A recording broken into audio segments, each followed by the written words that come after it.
So next up, briefly, we were asked and challenged as a team to have a little bit of fun of talking about the complexity of Rotary. So I'm going to have Kyle and the membership guy, Mr. John, come up and speak.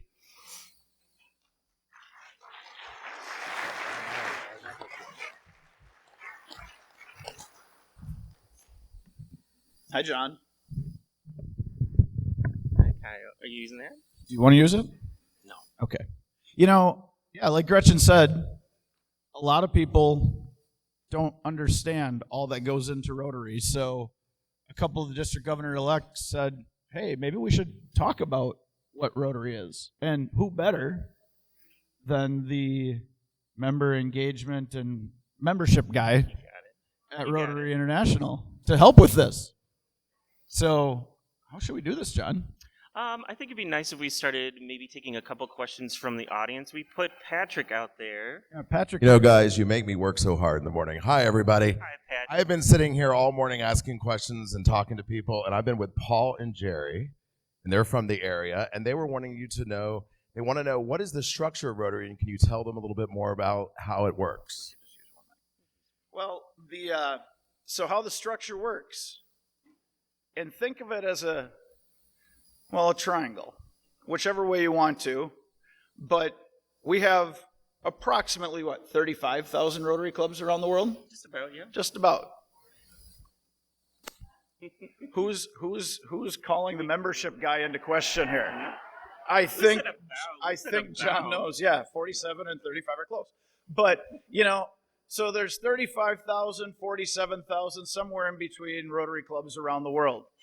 And like I said last night, each one of them gets to be autonomous and do their own thing. But there still needs to be support, right, John? So then it's divided into about 515-ish. Just about. Although Ken, do we know? Yeah, maybe Ken will know the exact answer for us, Yeah. Ken. But About 515 districts around the world, which then are grouped in together into support groups called our zones, Rotary zones.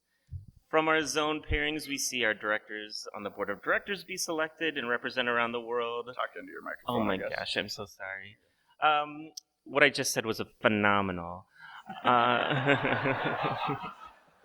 sure we'll play the tape back later. But we're broken off into zones, and that zones are meant to support the clubs as well. And then we also have the organizational structure of Rotary International and the Rotary Foundation. Okay. Patrick, there's another. Yeah, so I've been talking to Rita, and she has a question for you, Rita. What's the difference between Rotary International and the Rotary Foundation? That's such a good question, and I'm so glad that we queued that up for you.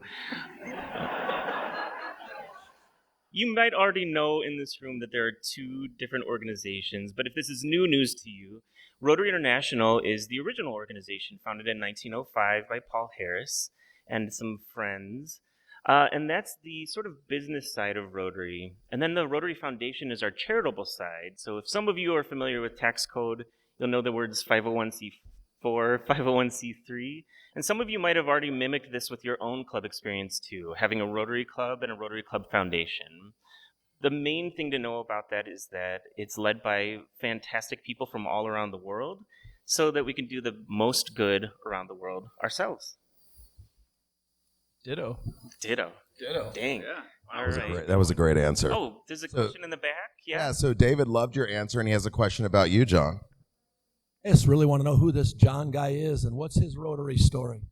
Oh my gosh. How much time do we have? That's great. 2 minutes. Okay, gosh. I'll keep it short. I'm a member of Rotary International's staff, which I don't know if you knew existed. Yeah? Hold on. You get paid to do this? Yeah. What? You don't? No. No? Okay. Well, that's amazing. And I know what you're probably thinking. Wait, Rotary International has a staff? But John, you're so young, you're so handsome. That's so nuts. Nobody's thinking. Everybody's thinking it. The important thing to know is that there are about 800 people around the world who all work for you and with you. We are on position to be as expert as we can about the topics that we know about, and there's many different areas. Oh, hey, we're on TV. there are many different areas throughout the organization that need a little bit of additional support. So we're on staff to make sure that things are running as smoothly as possible, but also to consult or also work with. A lot of times when I speak to clubs, and I'll say this a little bit later in in some presentations that I'm leading, we can also be the bad guys if we need to be. You get to be in front of your club every single day and have to maintain a relationship with that club every single day. But if you have questions about policy, or if you have questions about handling some sticky situations, contact us, and we're here to help out with that. Yeah. Oh, Go, Mike. do we think we have time for one more One question? more. Is I there- think we okay. got one. I just got to say, I was talking to Cody, and he is so inspired by your amazing answers that he has a specific question for you. Cody, take it away. What could I do? I'm just one person. Ooh, You know, that's a good wow, question. That's a good question. That's a great Wow. question. It's amazing that in our notes we thought that was going to be the question. That's so wild. Wow. You know, I liken it to a hummingbird. You know, one hummingbird doing whatever it can at whatever time it can is doing the most that it can. And all of us can do whatever we can, and Rotary gives us the ability to do that through the structure within our clubs, that it encourages people to come up with ideas and then gives a built-in support network to help refine those ideas and then labor to move those forward. So really, what can you do? It's daydream.